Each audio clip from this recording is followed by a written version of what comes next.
نام نامی اس مالک کا علی ہے، کہلواتا یہ رضا ہے۔ یہ وہ بادشاہ ہے جس نے دشمن کے دربار میں بیٹھ کے مذہب اہل بیت پہنچایا۔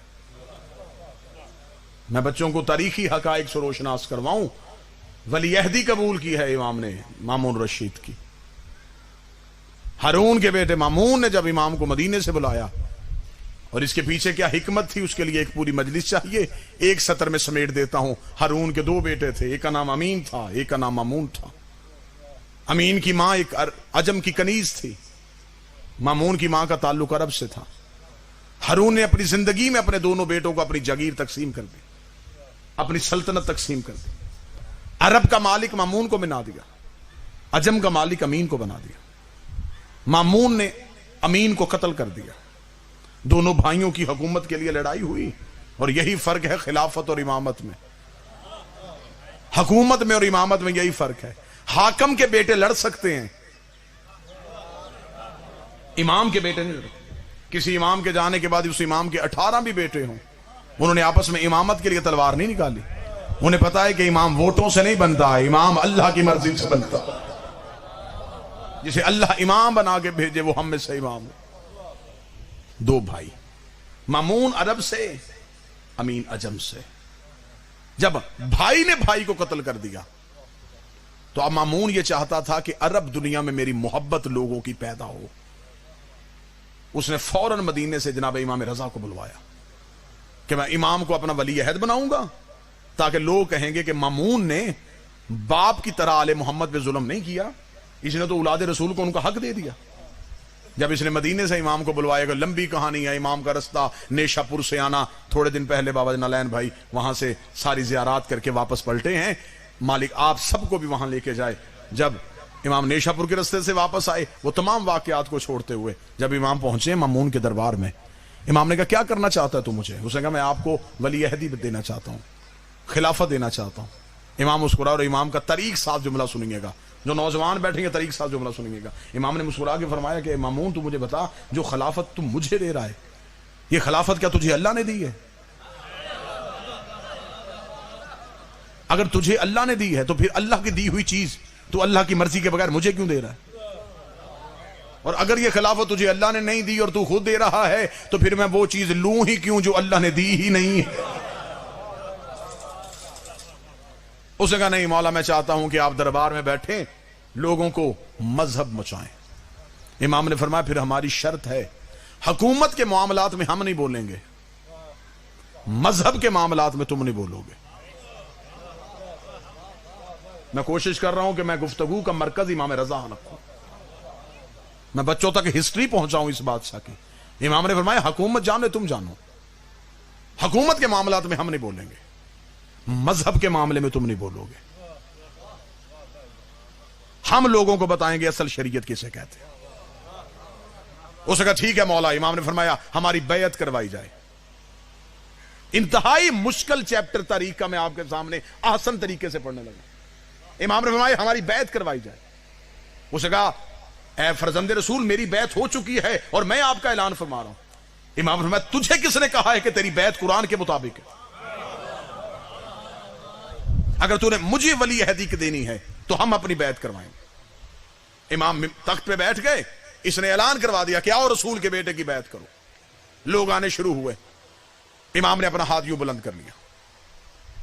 مامون نے کہا کہ اے فرزند رسول، اے علی رضا، آپ بیعت نہیں کروانا چاہتے؟ فرمایا کروانا چاہتا ہوں۔ تو پھر آپ نے اپنا ہاتھ بلند کیوں کیا؟ ایسے کریں۔ امام نے فرمایا یہ بیعت کا طریقہ رسول کا نہیں،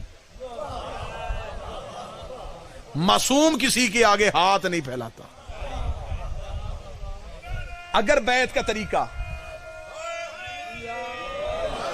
موضوع پسند ہے سرکار یا نہیں پسند؟ مولا نے فرمایا اگر بیعت کا طریقہ یہ ہوگا تو اس کا مطلب جو بیعت کرے گا وہ ہاتھ اوپر رکھے گا، اور معصوم کے ہاتھ کے اوپر اگر کوئی ہاتھ آ جائے تو یہ قرآن کی نفی ہے، کیونکہ اللہ کہتا ہے ید اللہ فوق بایدیہم، ان کے ہاتھوں پہ تیرا ہاتھ نہیں، ان کے ہاتھوں پہ اللہ کا ہاتھ ہے۔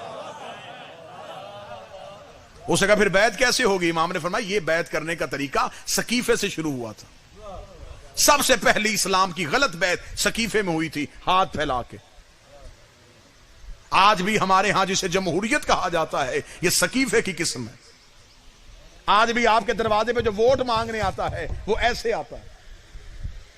اور آج بھی ہمارے گھروں کی چھت پہ جو علم لگا ہے اس پہ پنجہ ایسے ہے. اس لیے ہم اپنے گھر پہ عباس کا علم لگا کے دنیا کو بتاتے ہیں ہم نے بیعت سقیفے سے نہیں کی, ہم نے بیعت غدیر سے کی ہوئی ہے.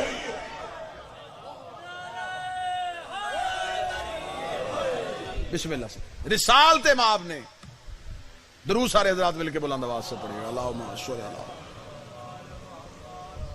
پھر بھی بلند آواز سے صلوات پڑھیں. بسم اللہ سے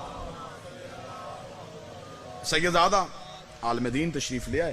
میرا مالک رزق علم میں اضافہ فرمائے. اللہ اکبر یا رسول اللہ یا علی مشکل مکشل. تو جو پوری صاحبان سے موضوع پسند ہے یا نہیں ہے؟ امام نے فرمایا ہم بیعت ایسے نہیں, ایسے حکمرانوں کا طریقہ ہے بیعت کروانے کا, ہمارے ہاں بیعت ایسے نہیں ہوتی, ہمارے ہاں بیعت کا طریقہ یہ ہے. اگلی بات پڑھے لکھے احباب کے لیے بڑی لطف لینے والی ہے. امام نے یوں بیعت کروانی شروع کی, لوگ آنے شروع ہو گئے. اب رسول نے جو بیعت کا طریقہ مسلمانوں کو بتایا تھا وہ یہ دیا تھا کہ جو بھی بیعت کرنے آئے گا معصوم کے ہاتھ پہ وہ چھوٹی انگلی سے بیعت شروع کرے گا, انگوٹھے پہ ختم کرے گا. کیونکہ بیعت میں 5 چیزیں دی جاتی ہیں, 5 چیزیں لی جاتی ہیں: جان, رزق, عزت, مال, اولاد. یہ معصوم کے ذمہ. معصوم سے بدلے میں بخشش, جنت, برزخ, قبر, امال, یہ سب معصوم سے ذمہ داری لی جاتی ہے.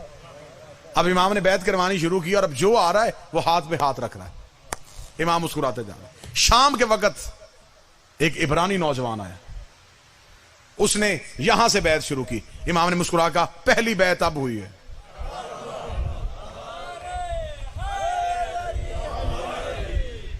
بیعت امام ہو گئی. اس وقت اسلام کی جتنی بھی مملکت تھی اس میں جو سکہ چل رہا تھا وہ سکہ روم کا تھا. جیسا کہ آج کے دور میں آپ دیکھیں کہ امریکن ڈالر جو ہے اس کو آپ پوری دنیا میں جہاں چاہیں چلا سکتے ہیں, اس طرح روم کا سکہ ساری دنیا میں چلتا تھا. روم کے بادشاہوں نے اس سکے پہ اپنے بتوں کی تصویریں کرندہ کی ہوئی تھی تاکہ ہمارا مذہب بھی پھیلے, ہمارا پیسہ بھی چلے. امام نے کہا کہ مامون ہم سب سے پہلا قانون یہ پاس کریں گے, اسلامی ملکوں میں اسلام کا سکہ چلے گا. سکہ دوبارہ ڈھالا جائے, روم کا سکہ اسلام کے کسی ملک میں نہیں چلے گا. جہاں جہاں کلمہ پھیل چکا ہے وہاں وہاں یہ سکہ چلے گا.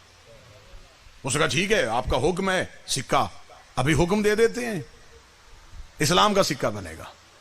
لیکن فرزند رسول بتائیں کہ اس کے اوپر کیا لکھوائیں؟ سکے کے اوپر کوئی تصویر ہوتی ہے, اس کے اوپر کیا لکھوائیں؟ بیت اللہ کی تصویر کرندہ کروائیں؟ کیا بنوائیں اس کے اوپر؟ فرمایا تم سکہ ڈھالو, اس کے اوپر جو لکھنا ہے وہ ہم بتائیں گے. فوراً ٹکسال کو حکم دیا گیا, سکہ ڈھال کے امام کے سامنے لایا گیا. بتائیں اس کے اوپر کیا ہوگا؟ امام نے اپنی انگشتری کے ساتھ اس پہ مہر لگائی جس پہ لکھا تھا علی ولی اللہ.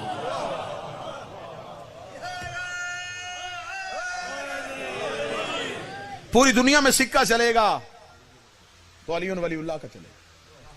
جب یہ سکہ پھیل گیا تو اب جو شیعہ ڈر ڈر کے گھروں میں رہ رہے تھے انہیں پتا چل گیا کہ ہمارے امام کی حکومت آ گئی, سکہ بھی مالک کا چل گیا ہے.